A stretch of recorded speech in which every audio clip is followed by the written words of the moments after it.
Send me, yeah. Send me, girl. Oh, send me, oh yeah. You send me, darling. Send me, darling.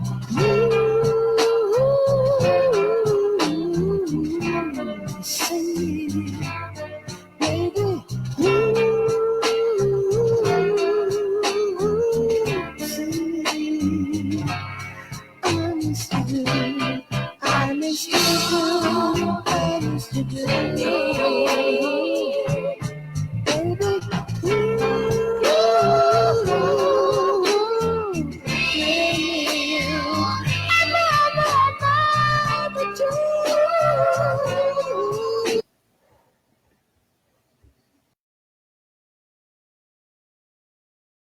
All right.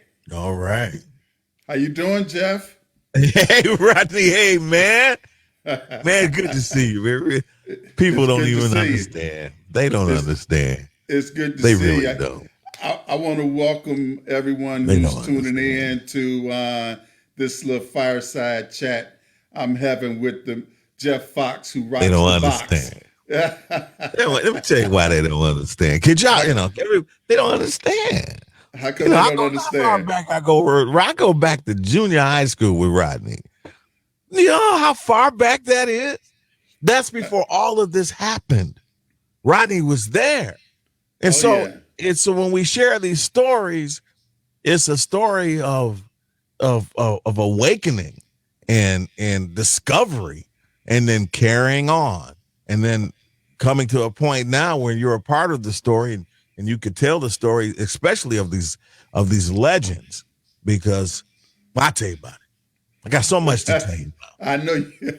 Well, look, in as we celebrate Black Music Month, and I was looking at doing one of these, I couldn't think of anybody who I would prefer to have to talk to about the impact of Black music, Wow. not only in America but in the world. In And the I said, world. wait a minute. I know who I need to have on this program with me, Yeah. and that's Jeff Foxx, the one and only Jeff Foxx. Yeah, but Rodney, you too. You were there too.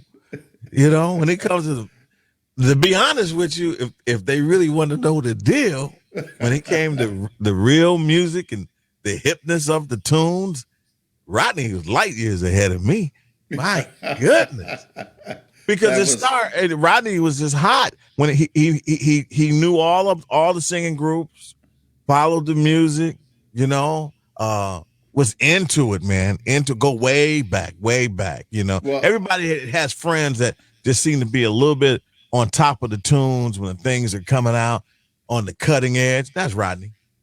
Well, man, I'm. People will probably tell you now I'm stuck in the '70s. I You am know, too, Rodney.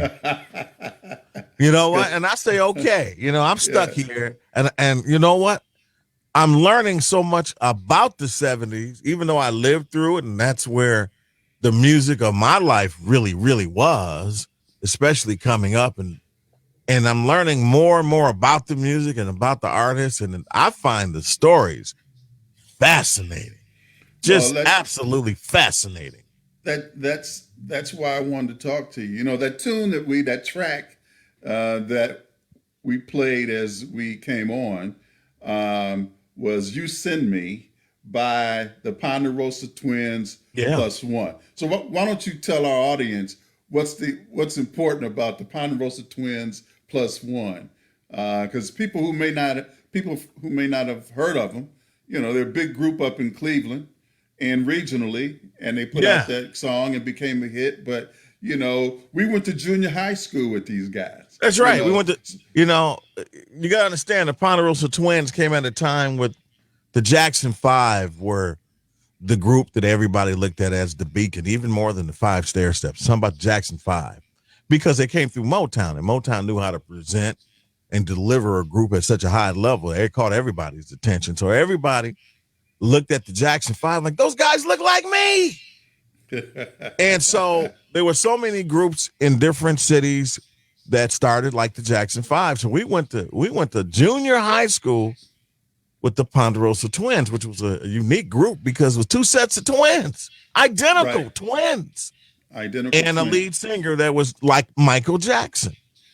Right. And they had a hit record, the Sam Cooke classic "You Send Me." And it's interesting because back then I didn't know you could make a record that somebody else already did. Until my cousin told me Sam Cooke did that. I'm like, who's Sam Cooke?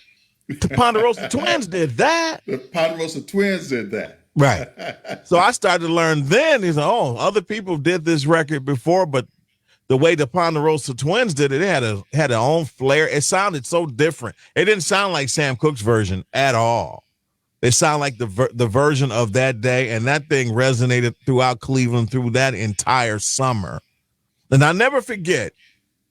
You could see the group members in school, and they were in the hallways, and all the girls following them around. It was an impact. It's like, wow, these are real superstars. It's like, I can't believe it. I'm looking at these guys, and I heard somebody say, well, why don't you have the group come here and sing at the auditorium of the junior high school where we went? And one of the members said, and it just stuck with me, because that was a big place to sing. He's like, you're going to sing there? Wow. And he said, this place couldn't hold all the people to come see us. I'm like, what? I couldn't even fathom that, Rodney. What do you mean you could?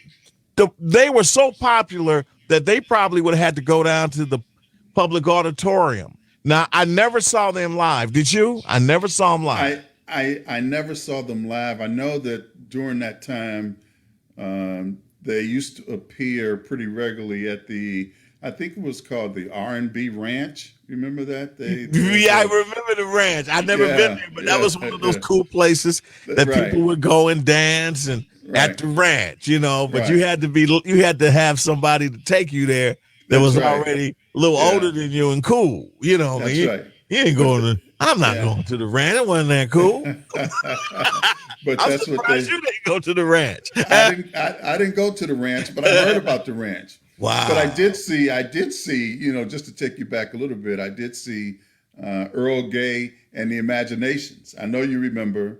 Yeah, Earl and I Gay was and talking. the I was talking to Imaginations. Big Joe one time, and Big Joe used to be the bodyguard for Gerald Levert, and he would come down when Gerald would come to the studio, and Joe was big man, but Joe also went to Jameson. He was around there too.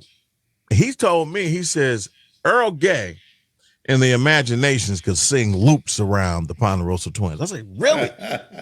I was surprised to hear that. And then I Yeah. go online, I hear a couple Earl Gay and Imagination records. They were good. They were also a they were local good. Cleveland group, in the ilk of the Jackson Five. Right, right. Well, Jeff, tell me, Jeff, you've been in the industry now for, man, I know close to 40 years. Oh, yeah, right in there. You're right in there. How did you get started into radio? Accident. I did a little bit of it in high school, when they had the radio club. Yeah. And they didn't let me in the radio club. Because I wanted to talk over the speaker at the lunchroom.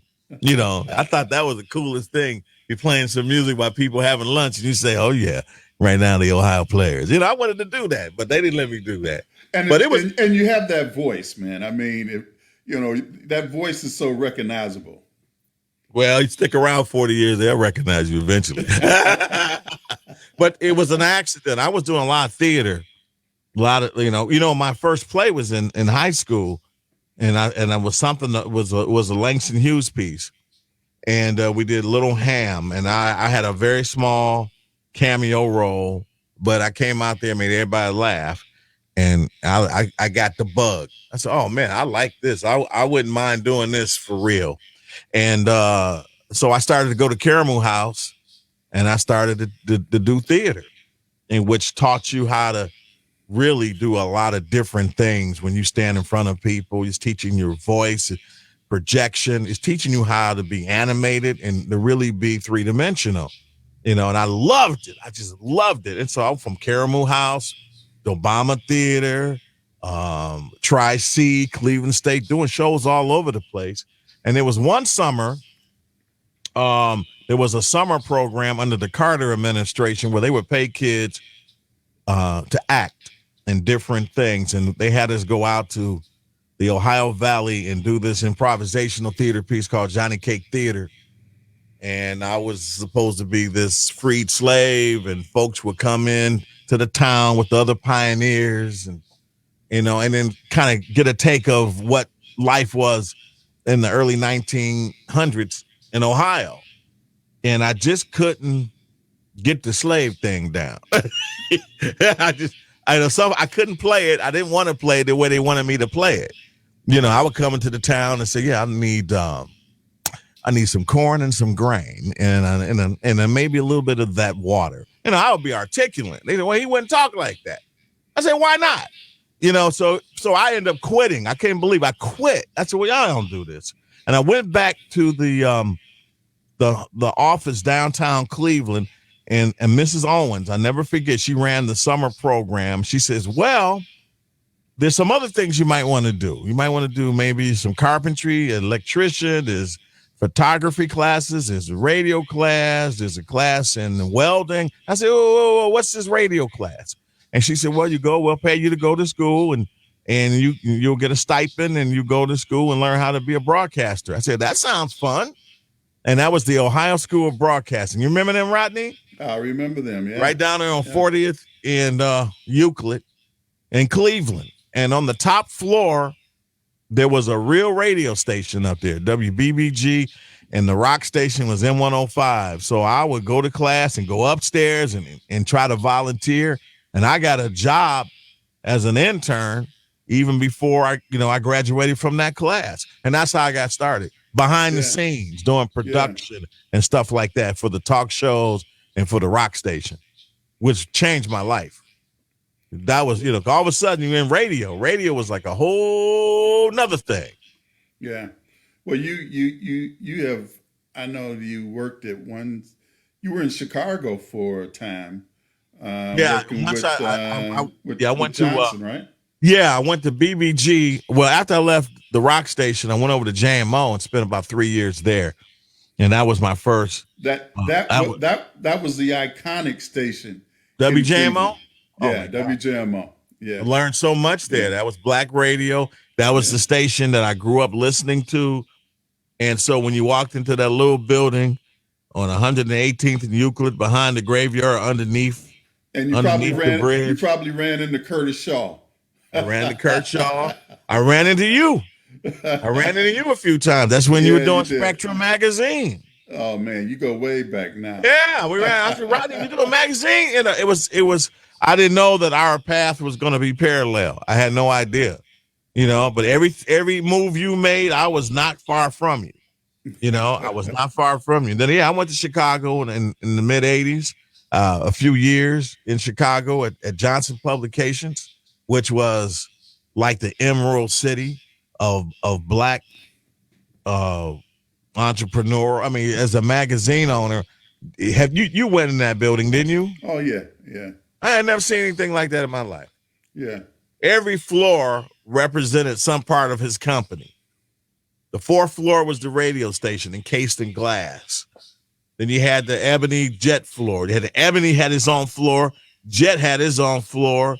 Fashion Fair had their own floor. He had another floor, the second floor, for the dignitaries. You get in the elevator, you don't know who'll be in the elevator with you. And they had a cafeteria that I think was second to none in terms of the how food. I got fat. Every day at Johnson, and they had a lunch program for all the employees. You just pay them $1 and you get a Thanksgiving dinner every day. It was second to none. Yeah, that food was crazy. I still remember the cook. Her name was Freddie. Oh my God. You go up there, they had everything. And every day was something different, but it was an abundance and plentiful. It was an amazing experience working there and talking with Robert Johnson, who was the publisher of Ebony. And you walk into his office, he had every kind of picture everything of our heritage. And you sit there and just ask him questions. And that's when the learning really started. He Yeah. started to tell you about this person and that person. And you just soaking it up like a sponge. You didn't know that down the line, you're going to really need that information, because those guys aren't here anymore, That's right. and so you're here to tell the stories that they told you, Well, and that's what it's about. yeah. And after Chicago, is that when you came to New York? Yeah, I went back to Cleveland for about 8 months and went back to Okay. JMO, which was fun. I didn't realize how much fun that was going to be. Then when I went to New York, I thought I was going to be in New York for 3 months because I was like, I am not cool enough for the big city. And I was going to be like, I went to New York for 3 months and then go back to Cleveland and tell that story for the rest of my life. Yeah, man, when I was in New York, it wasn't like that when I was there. Yeah, but that 3 months turned into 35 years almost. Wow. Wow. That's amazing. Yeah. And I'm sure there are some great stories and memories you have over the time that you've been in New York. I don't even know where to begin. Yeah. It's Yeah. it's so many great stories, memories, meeting everybody, and being a part of the music scene, being a part of the change of music. I was Yeah. there when it went from. One of my favorite stories is realizing that music had changed. I come from Cleveland, and so when you gave away tickets, it was always to the Whispers, to the OJs. Got tickets for the OJs, and lines would go crazy. I Yeah. want them Yeah. OJ tickets. I know you do. Or the Glad it's not in the spinners. Pips. The Spinners. spinners. That's right. Those are tickets that people wanted. When I came to New York, they had tickets for people like Eric B. and Rakim, Casanova Rudd. I'm like, who are these people? Let me tell you something. When I got on the air and said, all right, I got these tickets for Eric B. and Rakim at the Palladium on Wednesday, those lines went crazy. I'm like, this is something happening here because I really don't know who these people are, but people wanted those tickets like it was gold. Yeah. The Yeah. music was changing. And so I was in the renaissance of the rap hip hop movement, the New Jack Swing movement was right there in 1987, 86, 87. It started to change. Hip hop was no longer something that was underground or they're only going to play a few records at the party. No, it was coming in. It was like a steamroller. It was coming in mainstream. And to see that happen was absolutely amazing. Did you think that hip hop would be where it is today when it first came in? No, I thought it was novelty, hip hop, Sugar Hill, Curtis Blow. I just thought it was a novelty thing when we were back in Cleveland going to the Happy Apple. They would throw those cuts on, but when you got to New York, it had already been going on for years before then. They were already doing hip hop, but we didn't know about it, and so it already had tested the market. And so when it really took off, I saw that it was real. And I said, man, this thing is really going to it's going to be real. They're going to be playing. When I first got to New York, they didn't have it was no rap station. They didn't even play the music throughout the day. They day parted it. And it was on my shift, 6 to 10. And from 6 to 9, I would play hip hop music. And so everybody that had a hip hop record, they had to come through my shift to get that record played.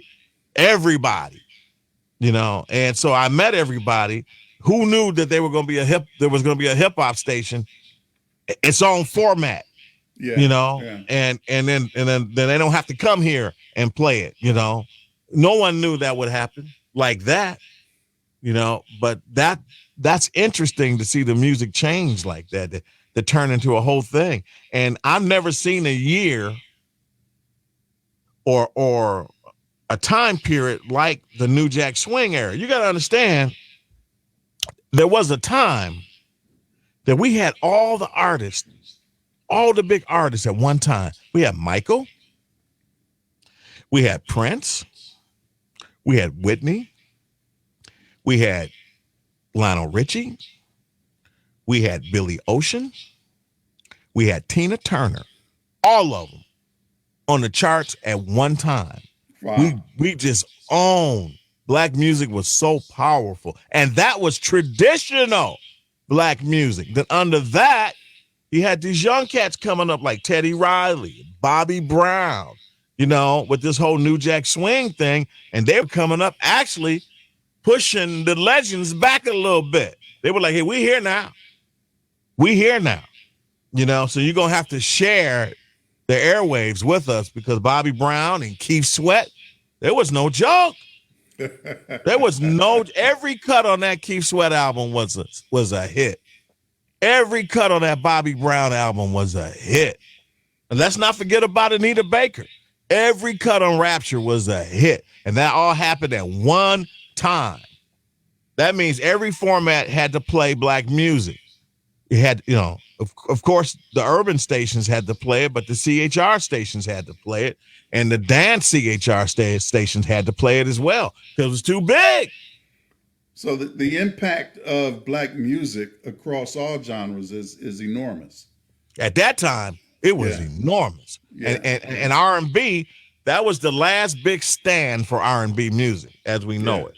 Yeah. Even the OJs had a record on the charts in 87, 88.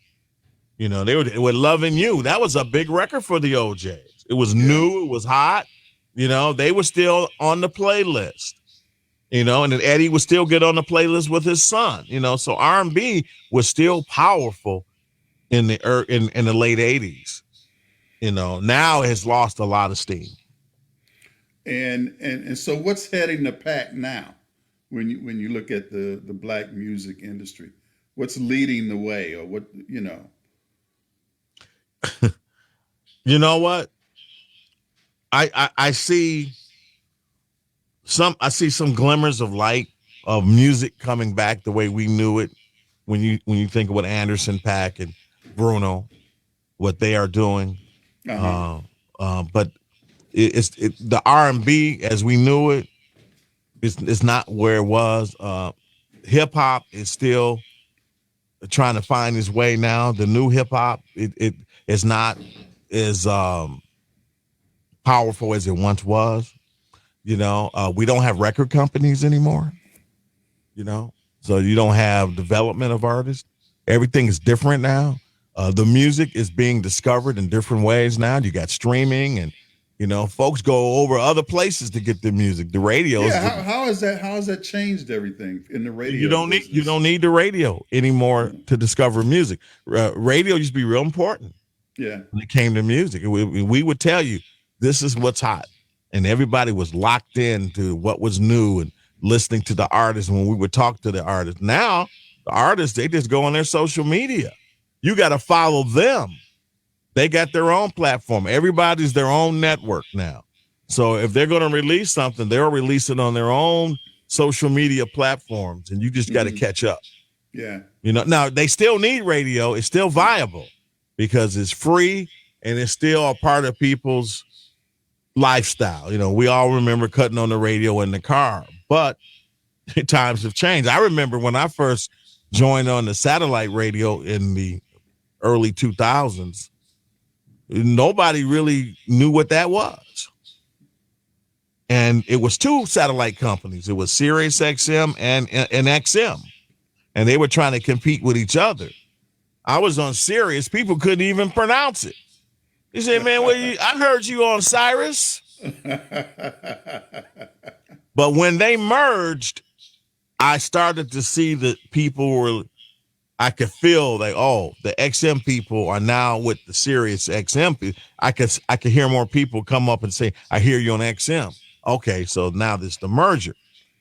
But it still wasn't like it is now. Now that everybody got it in their car, everybody got it on their phone. They're not afraid of it anymore. It's a part of their presets.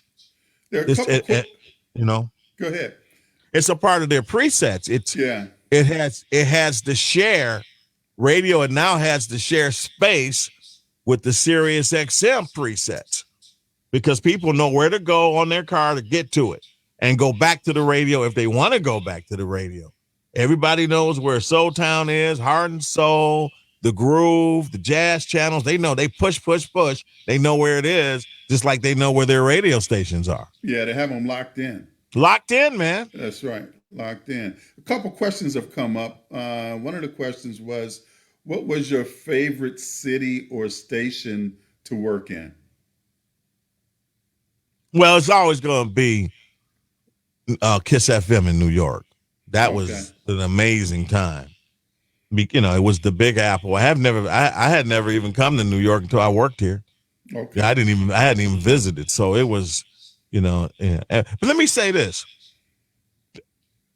The hunger that I had for the station in Chicago, I never had that hunger in New York because I came right to the station, right?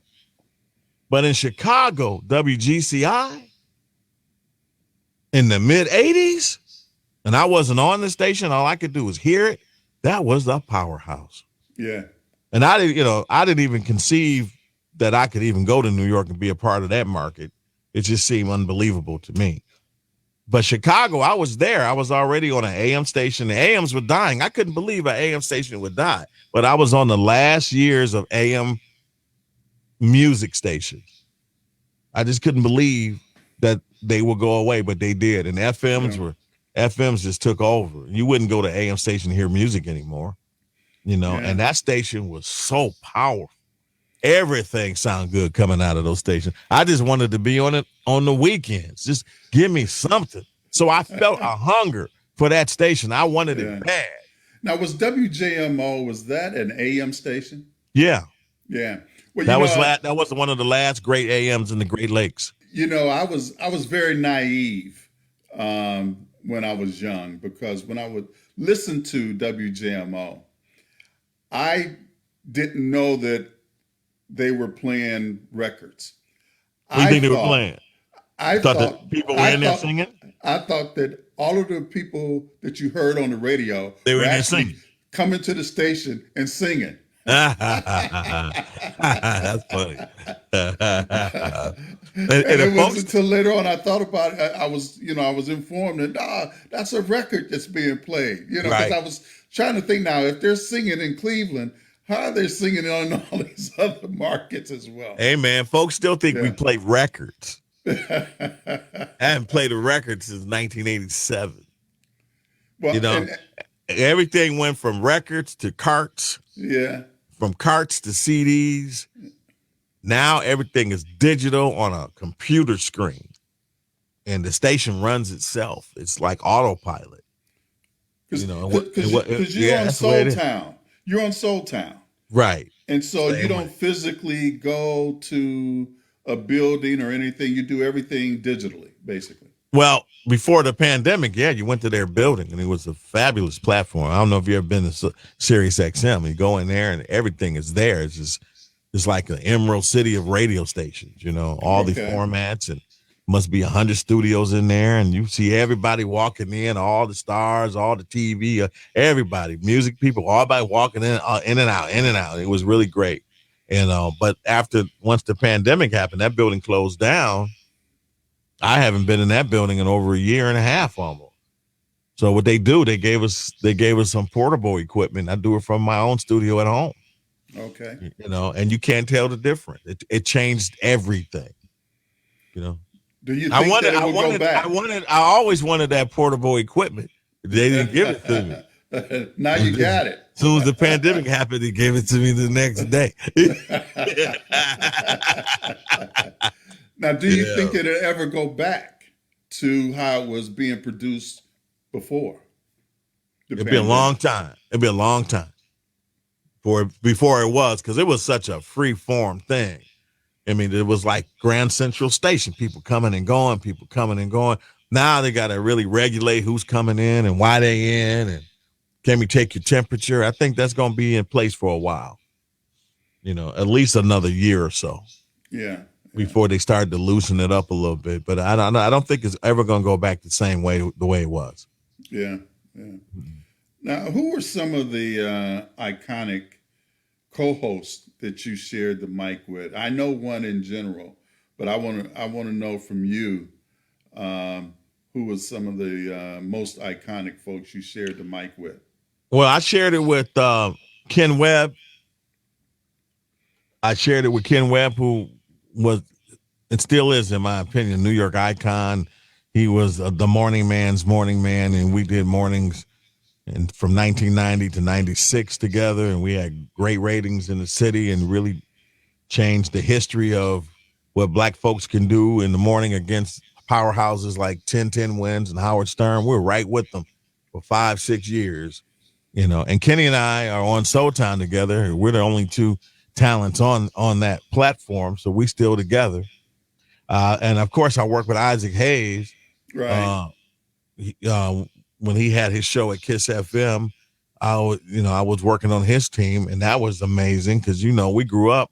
Isaac was an icon, and so to sit there and be with him every day, I used to say Isaac had 5 guaranteed news stories a day, and none of them you could say on the radio. But he was just a wealth of knowledge and just told these wonderful stories of everything. I mean, I was talking, and Sirius XM is the same way because I talk to these legends all the time. I was talking to David Porter, and David Porter is Stax Records. You know all these things. Yeah. And David was he was the first staff writer at Stax Records, him and Isaac. And he was in there at the keyboard going through some things. And Otis Redding was a gopher. Otis, go get this, go get that, bring that over here. That's what Otis did at Stax. They didn't even know he can sing. And Otis loved doing that. Loved just being around the people, being a valet kind of guy. And this one particular day, somebody was supposed to come in and they were late and didn't show up. And Otis said, can I sing the song? And David said he opened up his mouth and everything changed. Yeah. He said people changed their plans. They had never heard anything like that. He opened up his mouth and sang, "These arms are mine," and everything changed. I love that story because it's like, what? And then next thing you know, Otis Redding was the face of Stax Records. Yeah. And Otis Redding, his last performance was in our hometown. Isn't that something? Yeah. On the Upbeat show. Upbeat show. One of our friends, Gail Philpott. You know Gail? Yes, no Gail. She was a dancer on that show. On the Upbeat show, huh? Yeah. Don Webster was the host of the Upbeat show. Yeah, they changed the name because it was Big Five first, wasn't it? Or was it Upbeat first? Which one? One of them went to Big Five or Upbeat. Yeah. But yeah, in December of 1967, Otis Redding went. His last performance was at that show in Leo's Casino, and that's when they boarded that plane at Burke Lakefront Airport, and that was it. Yeah. And Cleveland always had a way. Our hometown always had a way of being on the cutting edge. Cleveland gets jokes and stuff, but we were a part of a lot of that's why we got the Rock and Roll Hall of Fame. That didn't happen because of an accident, because the coin rock and roll came out of Cleveland from the legendary DJ Alan Freed. Right. He was from Cleveland. The Moondoggie Show. Yeah. And during that time, anybody who came in Cleveland performed at Leo's Casino. Leo's Casino was one of those spots. One of those spots. Along the Great Lakes, there was one of those, it was on the High Chitlin circuit, but it was one of those spots folks go there to horn their songs, but you made a stop at Leo's Casino. Yeah. I remember one time James Brown, he never left the 60s in his mind. He knew how the record game worked and he stayed there, right? So when James would come to town, he would line up all the DJs and thank them backstage somewhere, right? And he'd go, "Thank you, brother," and throw some money in their hands. Here's 100, here's 100, thank you, thank you, thank you, thank you. That's what James Brown used to do. I used to hear those stories. Now, let's fast forward to modern day, 2003, something like that. James Brown comes down to Kiss FM, right? Now, his hit making days are over, but he's still releasing records, right? So he come in the studio, and I have met him many times. He comes in the studio, and you just clap because he expects it, and you better do it, right? That's the Godfather. That's right. So he's talking about his record, and next thing you know, his man come over behind the microphone, and he slaps a wad of money in my hand.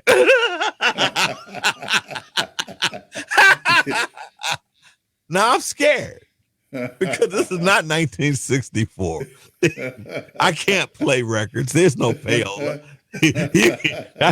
Will you leave out of here, James? I can't play this record. So I don't want this money because I don't want you to hang me out the window. Like I got a programming director. Right. I can't. It's a whole nother thing, James. You got to take this back. But I really appreciate it. I don't want, but just so I know, how much was it? But that's the interesting thing. Times had changed, and James did not care. He's still in 1964. He still thinks you give him that money, they go play your song. It did work like that, you know. But it was just a great experience. But he would say some things that, you know, he told it like it was. I remember one time he said he had just come out. You know, he's back out of prison now. He's, you know, because hip hop really saved him, right? You know, and that's why he really embraced hip hop artists, because they really sampled his music and brought him back, right? Yeah. I don't know how you can bring James Brown back because he ain't never gonna go nowhere. You know, I don't care. We need to play more James Brown. That music is unbelievable. It is. But James Brown said, "Hey man, you got the name and you got the fame, but you ain't got the bucks, and you can't do the things you want to do." He had the name, he had the fame, but at that particular time, he didn't have the bucks. You know, one of my favorite James Brown stories, and a lot of these stories were told to me by Al Sharpton, right? Who was his right-hand man. It was really like his godson. It was like his son. That's why Sharpton wore his hair like that. He said, "I'm never going to change my hair because that's the way James wears his, and he's my father," right? So this is how real R&B used to be. This is real soul music. James coming in the back door of the Apollo Theater. Here, everybody getting off the bus. Here come James Brown and his entourage. And out of nowhere come the Wicked Picket. He goes, "Ah, there you are." Takes out a gun and goes, pow, pow. Everybody scatters, right? Except James. James stands there, right? Because he crazy as the Wicked Picket. And he says, "Don't move." And he takes out his gun and he shoots back at the Wicked Picket, right? They shooting at each other at the Apollo. But the kicker is, at the end of the night, they both on stage singing together. That is soul music.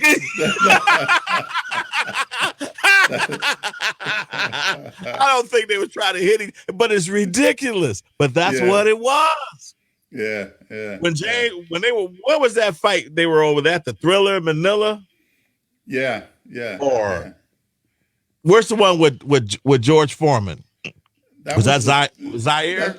That was Zaire, I believe. Right. Yeah. Well, James was over there, and so was the Wicked Picket. Well, he did a concert. Right. Did a big concert. A lot of great talent. That's right. Everybody was there, you know. And they used to call James Brown Soul Brother #1. We all know that. But they used to call the Wicked Picket Soul Brother #2. And he hated that. Yeah, I'm sure he did. I know Soul Brother #2. And he resented James Brown because the Wicked Picket, you know, he knew he could out-sing James, right? And he used to downplay James's talent. You doing all that dancing and stuff. You need to be singing, you know. He didn't realize what James is more than just James is his brand and what he meant for his people and what he did musically, civil rights movement. James Brown was Yeah. he was right up there with Muhammad Ali as far as importance of a message. He was Right. way more than his performance. And Right. his performance was unparalleled. James Yeah. Brown's performance was unbelievable. Oh You yeah. know, that I mean, energy and that yeah. engine of just black masculinity and his movement and those grooves, that rhythm and that beat just went right to our soul, who we Yeah. are. That's our meter. That's our metronome. He got the metronome. He knew where it was more than any other group. He knew Yeah. where that metronome was to make us. Yeah. That's why you hear a James Brown record now, no matter what you're doing, it make you go, oh, Yeah. right?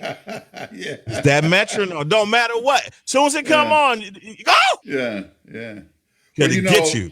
you know, and when I grew up, I always, one of the regrets I have is that I was telling somebody this story the other day that I think it was in 1972 when the Jackson Five came to Public Hall. Did you see it? And well, my friend Brian Eskridge and we I had remember Brian. you remember Brian Eskridge? Yeah, Well, I sure do. his mother had gotten us some tickets to go to see Jackson Five at Public Hall. We both had on our knicker boots with our two-tone pants, our Right? dog collar shirts, and our apple Flavor. hats. Flavor. We sitting there in Public Hall watching the Jackson Five do their Oh, thing. you saw him. We Wow. saw, but it only lasted a minute because the girls ran them off the stage, Yeah. and so I was really disappointed that we didn't Really? get to see They the ran 'em off, finish. huh? They ran them off. After ABC and I Want You Back, they were gone. And the Unbelievable. concert ended prematurely. But I was there to see the Jacksons. You And saw when the real I saw Jackson the Five. so when I today, even today, when I hear one of those songs, it could be "I Want You Back" or ABC. It takes me back to that time. You Period. saw It takes the me real back. Jackson Five. I saw the real Jackson Five. Yeah. In the moment. See what I'm saying? That's a moment in time. The But we real had Jackson Five at Motown when they were really, really hot before anything 1972. changed. Yeah, yeah. I Great time. remember many years later. I mean, this must be early 2000s. It was a Luther Vandross event at the Water Club, which is on the east side of Manhattan, like a club right there on East River. And they were giving something for Luther. And Jermaine happened. I get there, and Jermaine was there. And Jermaine was kind of standing in the middle of the room before people were coming in, But nobody was talking to Jermaine. I said, you gotta be kidding. This is a Jackson 5. That's like the Black Beatle. And nobody was talking to him. I couldn't believe it.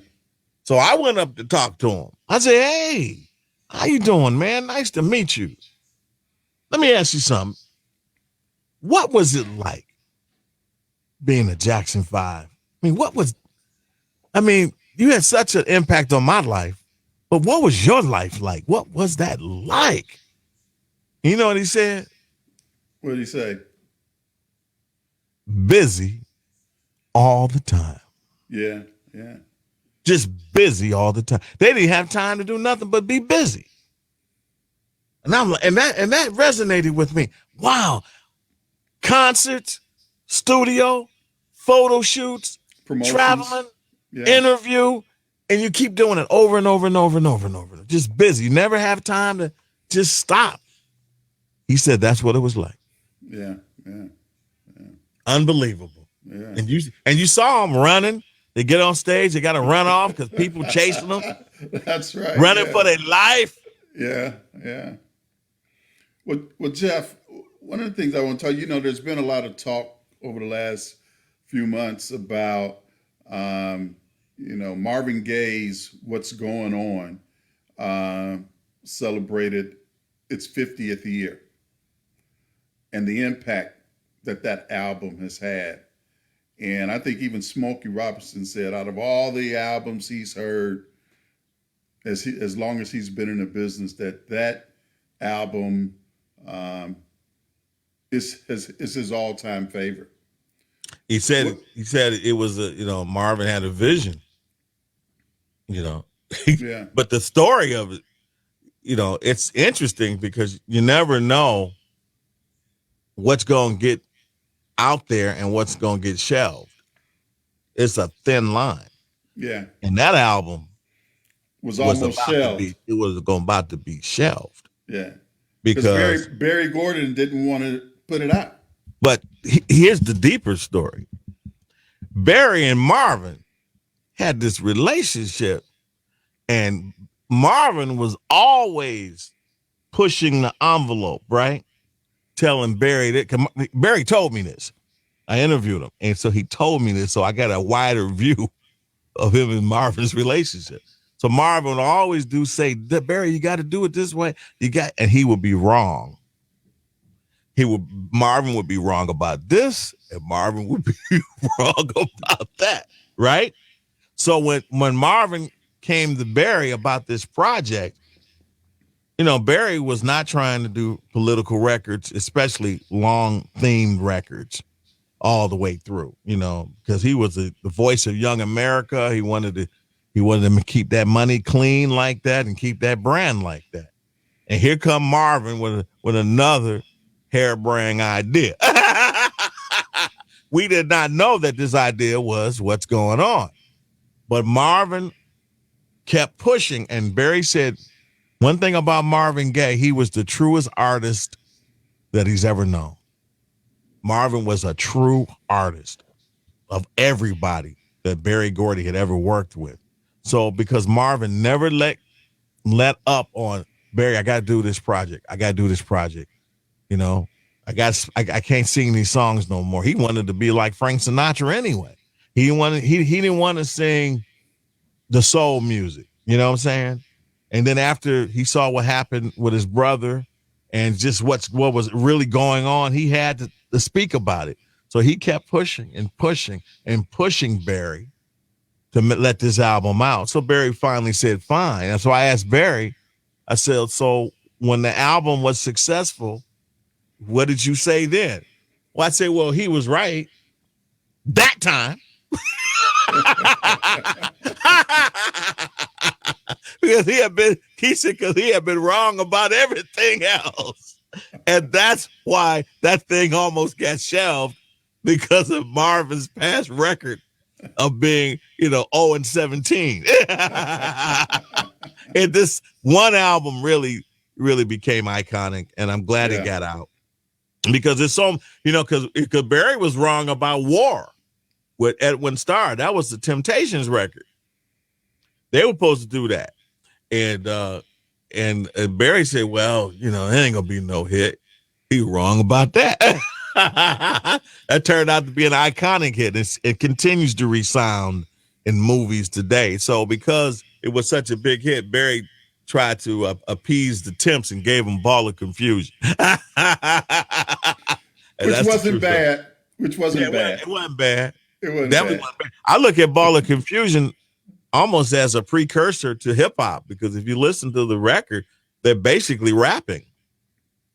People moving out, people moving in. Why? Because of the color of the skin. Run, run, run, but your choke ain't hide. That's rapping, bro. Yeah. Absolutely. Yeah. They were doing that. So nothing's new. Now, you could go look at old Cab Calloway movies and he's moonwalking. It's nothing new. It's just what happens in your generation and how your generation reacts to it. Yeah. Well, speaking of that, you can go to AmericanLegacyNetwork.tv and see one of Cab Calloway's movies, Heidi Ho. Right. And you see him moonwalking in that. So as I said, anyone watching here tonight, that's where Michael got it from. If they want to see the original moonwalker, Cab Calloway, they can go and that's look right. at Heidi Ho on American. Heidi Ho. Cab was doing that. And Michael studied that. Michael saw all that stuff. That's where he got it from. That's right. He studied James, and that's where he got it from. So it all comes from somebody as they pass it on and they add their own twist to it, and then Somebody else picks it up and they add their twist to it, but it all comes from somewhere, Yeah. and that's why it's great that what you do, you keep the legacy out there. You keep folks knowing, hey, there's more to the story than you know. This as actually there's things you don't know that you need to know to piece it together. Right. Why are we Right. here? How did this happen like this? Well, take a look back about 60 years. You'll see why. Right. You know what I mean? You'll Right. see why it got like this. Right. Mm-hmm. Yeah. And this has been great, man. We ain't even It scratched the has. surface. I know. I want to just tell us what you're doing now. I know you're hosting Soul Town, and you're still on WBLS, but you also have your own nationally syndicated radio program. Yeah.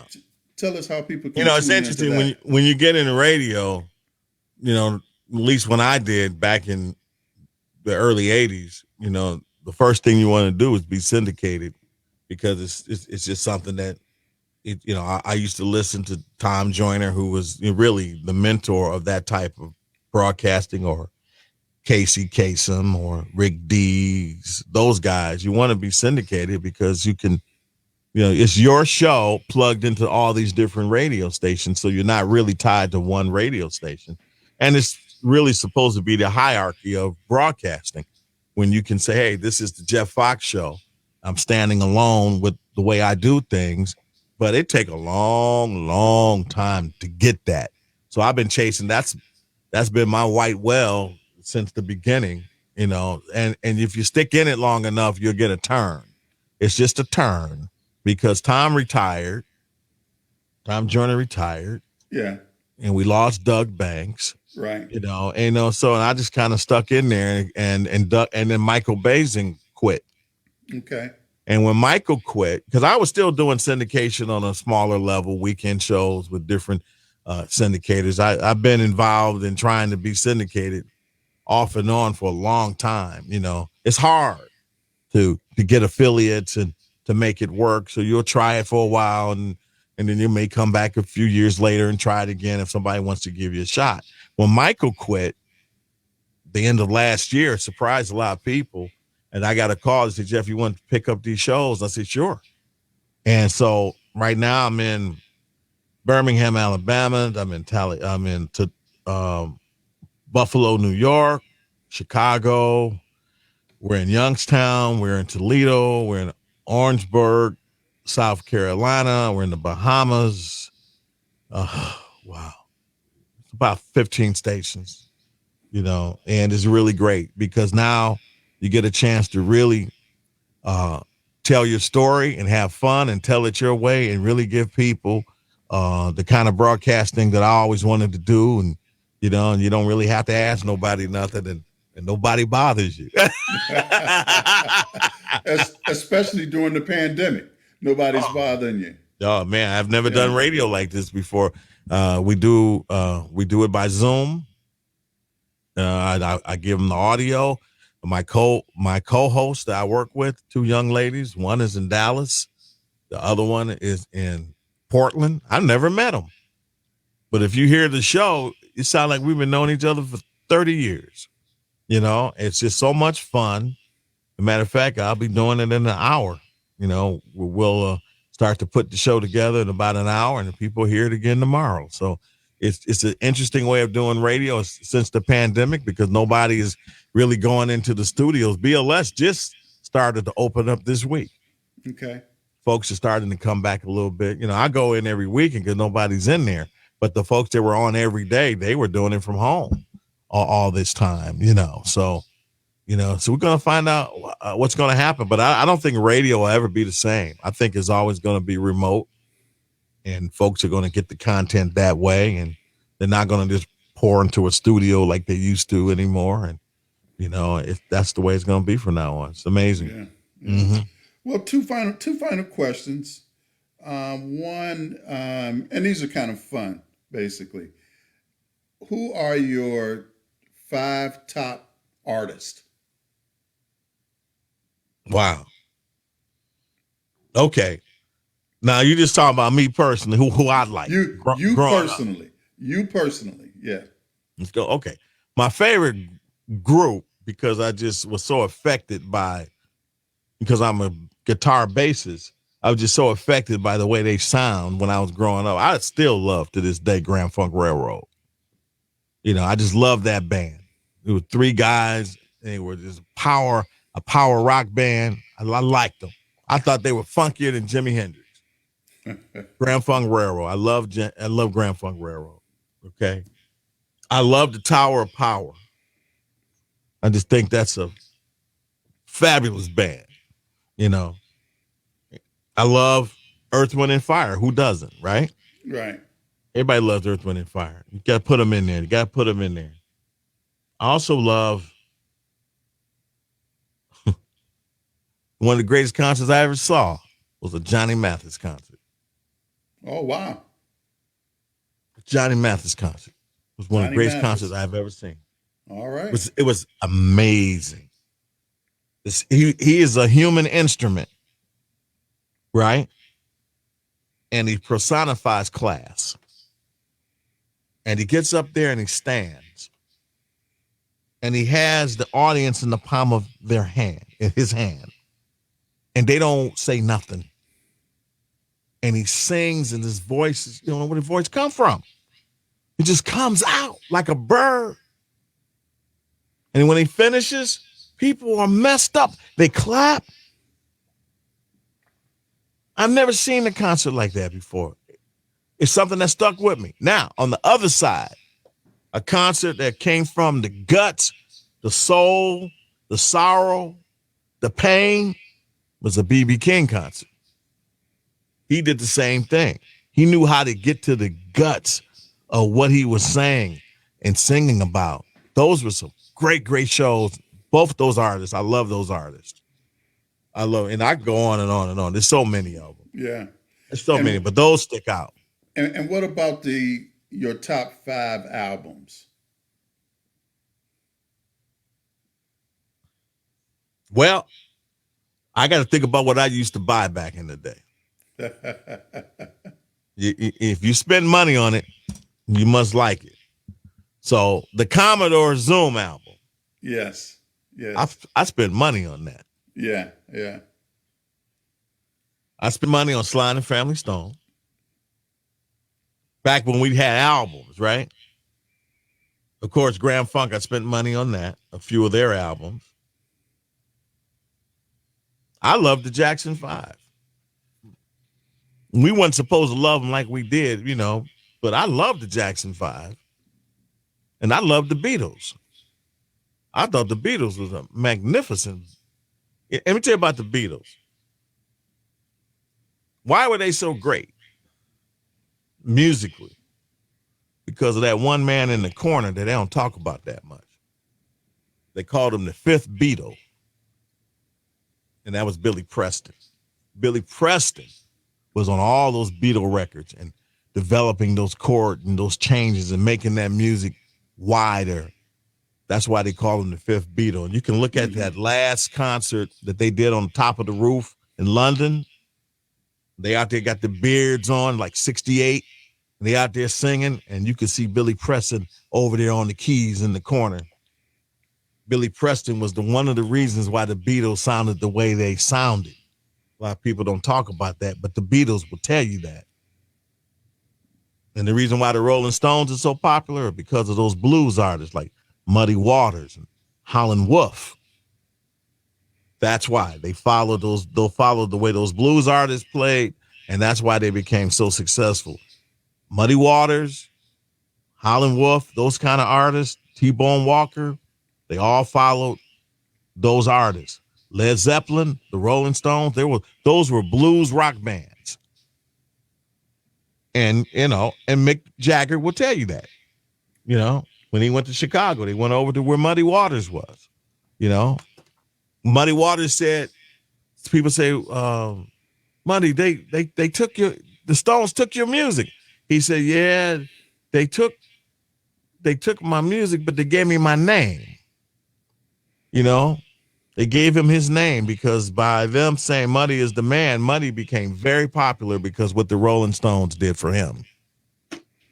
So it all comes back to black music, no matter where it goes. Yeah.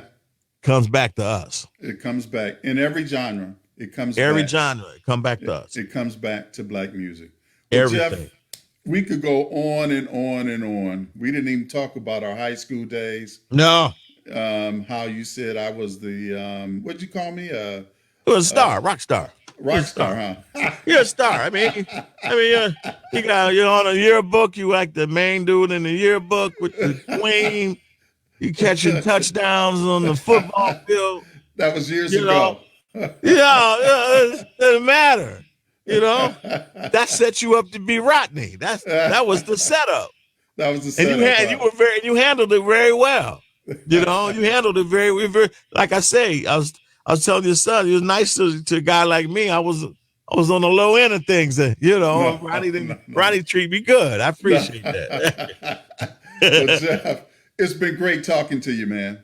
You too, And Rodney. I appreciate you taking the time out and spending, the past hour with us here. And, I can't believe it's been that long. It went fast, yeah, didn't it it? went fast. But you're a wealth of knowledge, man, when it comes to black music and the history. And I'm just glad that we were able to have you on tonight. And We'll do it again. Okay. we'll do it again. We will do it again. Thank All you. right, Man. Jeff. Thank you. Thank you. All Thanks, right. Rodney.